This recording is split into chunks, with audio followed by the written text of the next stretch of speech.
Las cifras de abortos son rebatidas por los que se oponen a esta interrupción de la vida. Diversas investigaciones han arrojado que anualmente en el Perú se registran 371.420 abortos. Lo que no podemos es disponer de la vida de esa criatura que está dentro del vientre de la madre. Curemos a la madre, cuidemos la vida de la criatura, pero lo que no puedo es escoger, digo, no, mato a la criatura y me quedo con la madre. Que esté previsto como delito el aborto no ha significado que haya descendido la tasa de aborto. En los últimos 10 años se ha incrementado 50% la cifra de aborto, lo que quiere decir que la mujer con o sin código penal aborta. Aunque son mucho más los centros médicos negligentes que ponen en riesgo la vida de miles de mujeres. ¿El debate ha dejado de ser si las mujeres deberían abortar o no? Lo cierto es que muchas de ellas lo hacen. Según el Ministerio de Salud, se han realizado 5.832 abortos en Lima y Callao durante la primera mitad del año 2023, siendo la mayoría de estos en mujeres entre 18 y 29 años de edad. Sin embargo, no se conoce cuántos se realizaron en la clandestinidad. La extracción es otro de los métodos de aborto. En este caso, es un procedimiento quirúrgico que se lleva a cabo mayormente después de las 15 semanas de gestación.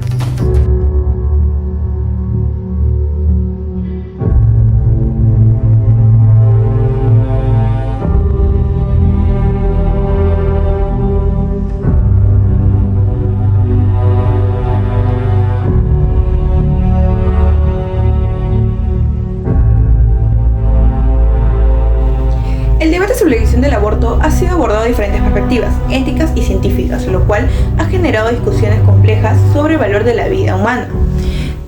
Aunque en la actualidad se suele enfatizar la autonomía de la mujer como eje central de este debate, también existen otras perspectivas que nos invitan a reflexionar sobre el valor de la vida humana en desarrollo. Desde la bioética, Robert George y Patrick Lee nos sustentan que el embrión humano es un ser humano que merece el mismo respeto básico que otorgamos al ser humano en etapas de desarrollo posteriores.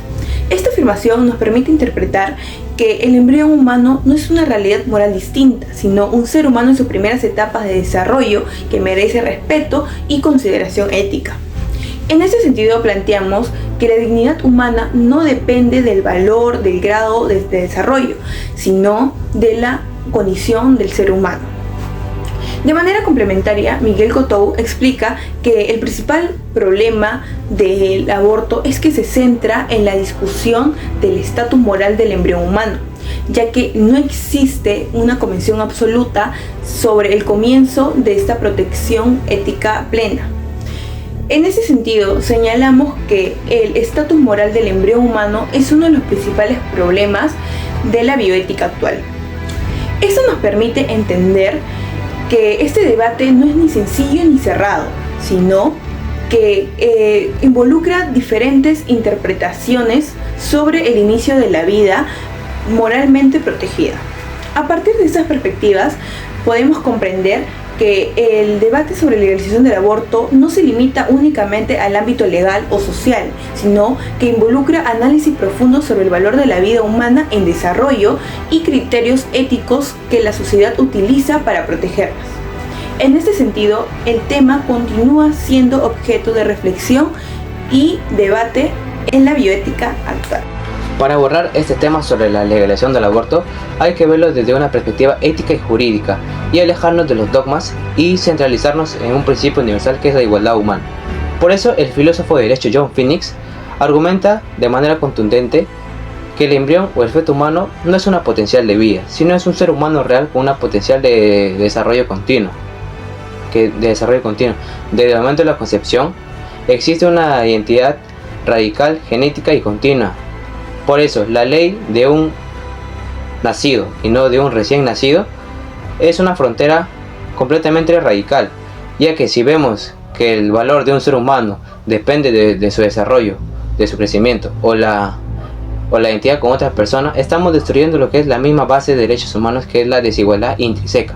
Por eso Phoenix pide justicia y exige que haya un principio de no discriminación de manera radical. Por eso es injusto e inmoral que acabemos con la vida de un recién nacido, ya que no tiene derecho, no tiene vulnerabilidad, y por la falta de inmoral, ¿no? Por eso es exactamente inmoral igual de que lo haga después de que haya nacido. Por lo tanto, el derecho a la vida no es un privilegio que el Estado te otorga de manera contundente en el momento del mes de la gestación de la mujer. Por eso es algo irradical, entonces, que el ser humano o la justicia o el Estado tienen que darle derechos tanto a la mujer y al bebé. Por eso es un tema muy debatido hasta ahorita y hay muchos puntos que ver. Para mí, permitir este procedimiento es pasar por alto el derecho más importante de todos, el derecho a vivir. Mi postura no tiene nada que ver con la religión, sino con la ciencia y lógica, siguiendo la idea de la perspectiva de la sustancia del filósofo Francis Bacon. Esto significa que los seres humanos valemos por lo que somos, y no por lo que podemos hacer en un momento dado. El feto ya es un ser humano real en su etapa más joven, con su propio ADN único que nunca va a cambiar. Si empezamos a medir el valor de alguien por lo bien que piensa o por qué tan independiente es, nos metemos en un problema muy grave. Bajo esa misma lógica, tendríamos que decir que un paciente que está en coma, alguien en necesidad o un bebé recién nacido, vale menos que un adulto sano, porque en ese momento no puede valerse por sí mismo. Por eso creo que el deber del Estado es proteger la vida de todos por igual, sin importar la edad o el tamaño. Detener ese desarrollo es simplemente quitar la vida a un igual, a alguien que forma parte de nuestra comunidad, pero que todavía no puede defenderse solo. ¿Qué hace que una vida humana tenga valor? ¿Acaso depende de si es deseado o no, de sus capacidades o de su estado de salud? De ser este el caso, entonces estaremos admitiendo que existen vidas que valen más que otras. El hecho de desear o no el nacimiento no involucra para nada el valor ni la dignidad de la persona. El niño no es un objeto sobre el cual se puede decir libremente en base al criterio o estado emocional de otras personas. El hecho de que a una madre no le guste al principio de su embarazo no involucra ni tampoco significa que no pueda amar a su hijo una vez nacido. A su vez, esto también se relaciona con el aborto eugenésico, el cual se basa en que solamente los niños sanos son los que deben nacer, quitándole el derecho a la existencia a cualquier otro que posea una discapacidad tanto física o mental o presente alguna malformación. Con esto, lo único que se estaría haciendo sería justificar la eliminación de personas con discapacidades ya nacidas. Como lo señala Robert Speyman en su libro Personas, acerca de la distinción entre algo y alguien, señala que todo ser humano, por el simple hecho de pertenecer a la especie humana, ya es considerado una persona. No se considera una persona por el reconocimiento de los demás, por sus capacidades físicas o su estado de salud.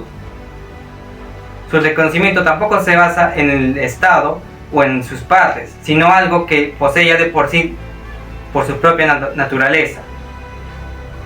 Por eso, toda vida humana merece ser protegida y respetada, sin importar sus circunstancias o condiciones. Para abordar el debate sobre la legalización del aborto en el Perú, es importante analizar cuándo inicia la vida humana.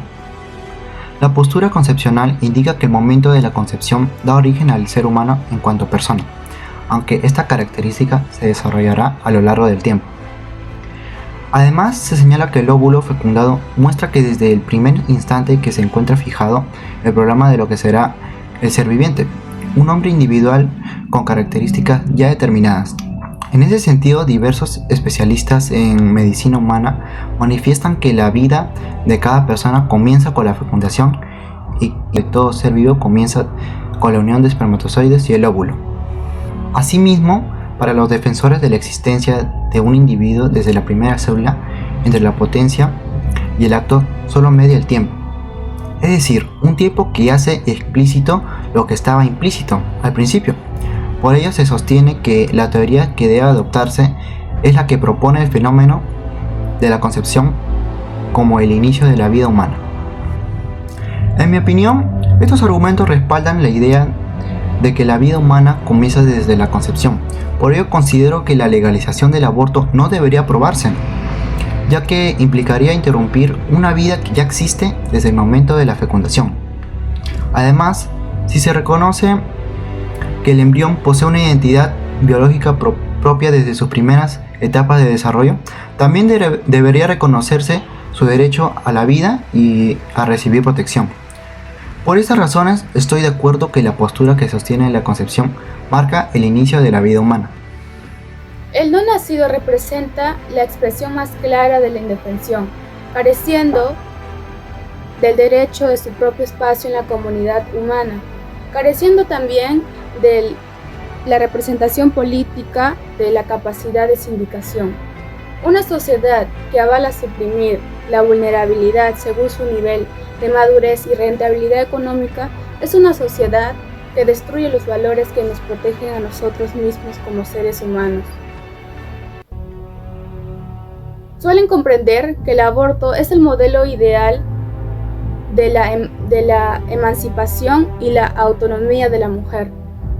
Pero esto ignora el contexto social. Por ello, Álvarez de las Asturias tiene razón al decir que el aborto suele ser las respuestas a escenarios de extrema vulnerabilidad, precariedad económica, falta de apoyo moral, psicológico y sobre todo presiones externas. Por ello, solo mediante el reconocimiento ético de los más vulnerables se puede edificar una sociedad justa y solidaria.